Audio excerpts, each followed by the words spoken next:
प्रतीक भट्ट जी, आज जिस तरह की स्थिति बनी हुई है, बार बार ये कहा जा रहा है कि जब हमारे देश में दिखेगा नहीं तो डराने का काम ज्योतिषाचार्य क्यों कर रहे हैं? साच को आच नहीं चित्रा जी, और ये हम नहीं कह रहे हैं। उत्तराखंड में जो बादल हुआ, और अब आज मैं डेटा के साथ लेके आया हूं क्योंकि पिछली बार भी हमने यही बात करी थी।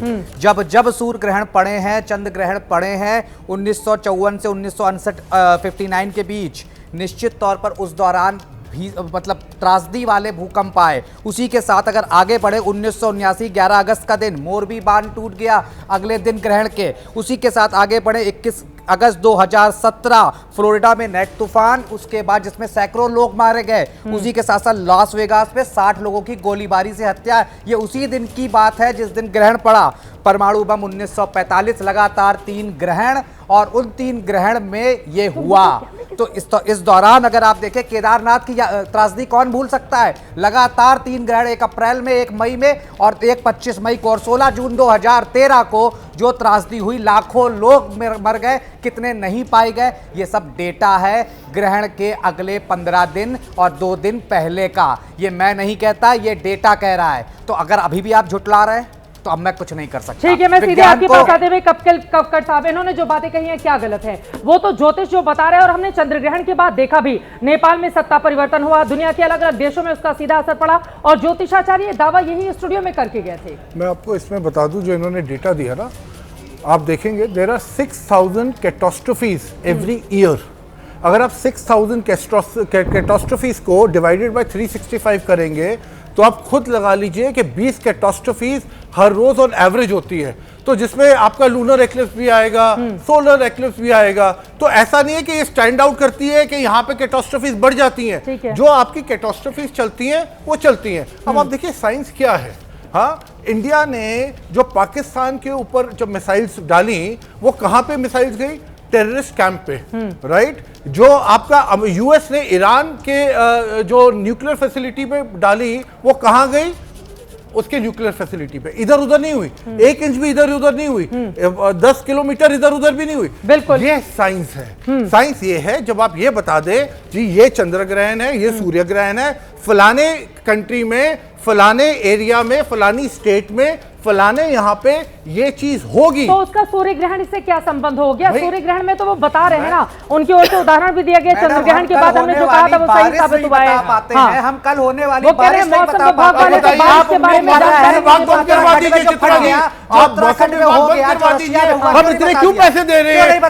हम लोग मेट्रोलॉजिकल डिपार्टमेंट को, ये जो मेट्रोलॉजिकल डिपार्टमेंट के अनफॉर्चुनेटली निकम्मे लोग हैं, इतने बड़े बड़े लोग हमारे सामने बैठे हैं जो कि मौसम बता देंगे, ओला कब बढ़ता बता देंगे, कि कब गर्मी होगी तो बता देंगे। तो भाई आपको इंडिया को मेट्रोलॉजिकल डिपार्टमेंट क्यों चाहिए? Very very unfortunate. National TV में आके, और मैं एक और चित्रा एक चीज मैं कहना चाहूंगा,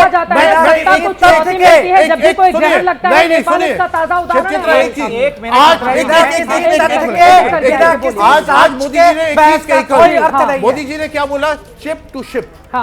चिप टू शिप का क्या मतलब है? कि आप इतने सेल्फ रिलायंट हो जाएं, आपको किसी भी कंट्री के ऊपर, इवन ताइवान के ऊपर, आपको चिप कैसे बनाना है उसके लिए आपको निर्भर ना होना पड़े। तो इसके लिए आपको साइंस चाहिए ना।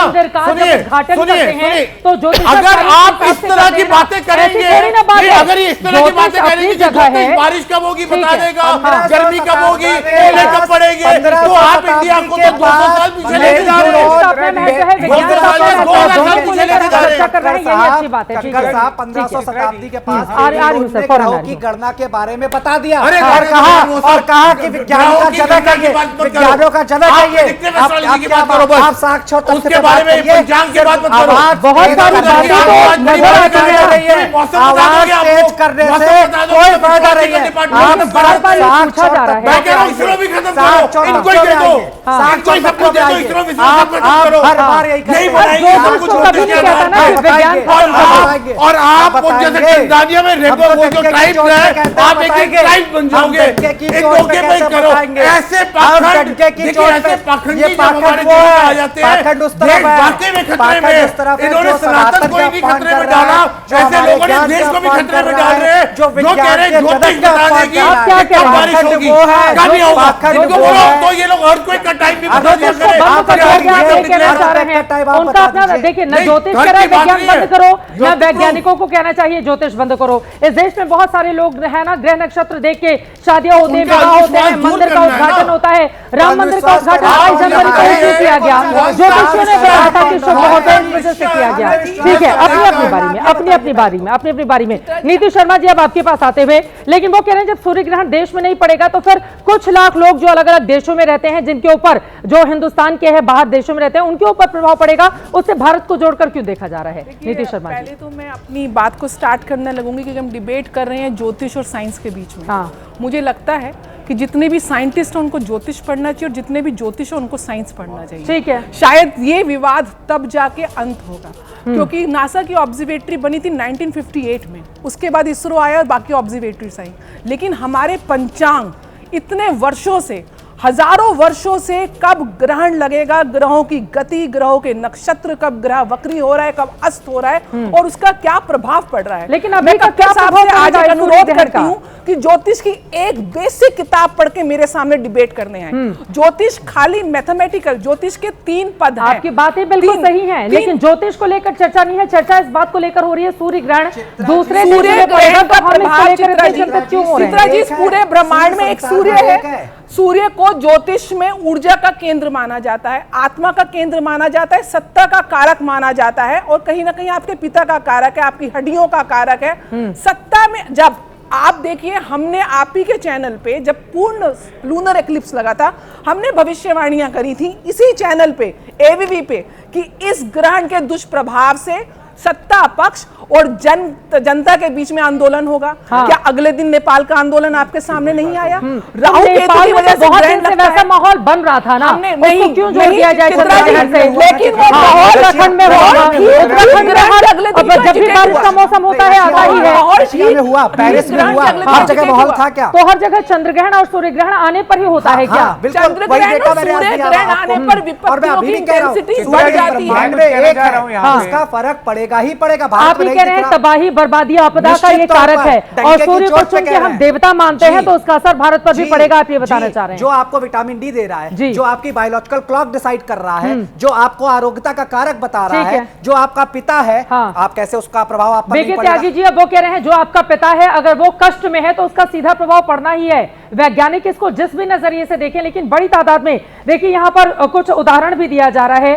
7 सितंबर को जब चंद्रग्रहण लगा था, 14 दिन के बाद अब सूर्य ग्रहण की बारी है और इस बीच हमने देखा 14 दिनों में कितने देशों में आपदा आई। नेपाल का तो कितना बुरा हाल हो गया, 50 साल पीछे जा चुका है वो देश। बीके त्यागी जी, एक बात यहाँ पे ये समझने की है कि एक साल में कितने ग्रहण पड़ते हैं। अगर और पूरे दुनिया में कहीं ना कहीं रोज कुछ कुछ होता है तो उसको हम ग्रहण के साथ जोड़कर देखते हैं, यही गलत बात है। क्योंकि एक साल में 7 ग्रहण हो सकते हैं पंचांग के अनुसार, जिसमें 2 तो मिनिमम होते ही हैं। इस बारी 4 हुए हैं, ठीक है ना? एक साल में 20,000 छोटे बड़े भूकंप आते हैं और रोज 70-80 तो भूकंप के झटके हम महसूस करते हैं, ठीक है?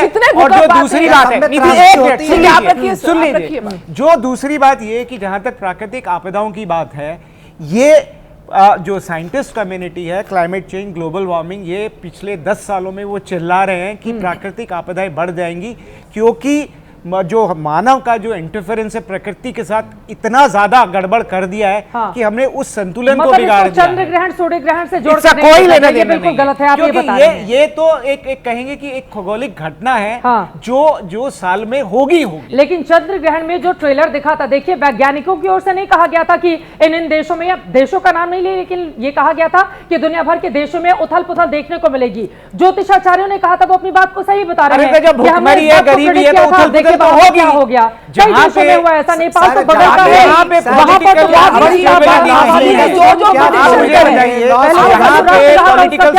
नहीं है, वहां पे गड़बड़ी है, वहां पे जहां तक अगर आप वजह से नहीं मानते हैं, तो हमने डिजास्टर मैनेजमेंट अथॉरिटी का क्यों गठन किया? क्यों हम इमीडिएटली रेस्क्यू वहां पे ऑपरेशन जो है वो चलाते हैं? यानी कि उनका कोई मतलब नहीं है। ये हमारा एडमिनिस्ट्रेटिव फेलियर हो सकता है, क्योंकि लोगों ने अगर आपदाएं ऐसा नहीं कि बाढ़ पहले नहीं आती थी, उसमें जनमान का नुकसान अभी हो रहा है, कंट्रोल नहीं कर पाएंगे क्योंकि सूर्य के डिस्टर्ब करने की कोशिश कर रहे हैं अंशों में हम ये कर रहे हैं, नुकसान होगा ही होगा, वो हमें पता है। लेकिन उसको ये कहना कि ये ग्रहण की वजह से हो रहा है या सूरज ग्रहण या चंद्र और उसका कोई ग्रहण या आ evidence गया, नहीं है, कोई scientific ये कोई वैज्ञानिक सर, यही तो मैं आपको समझाना चाह रही हूँ।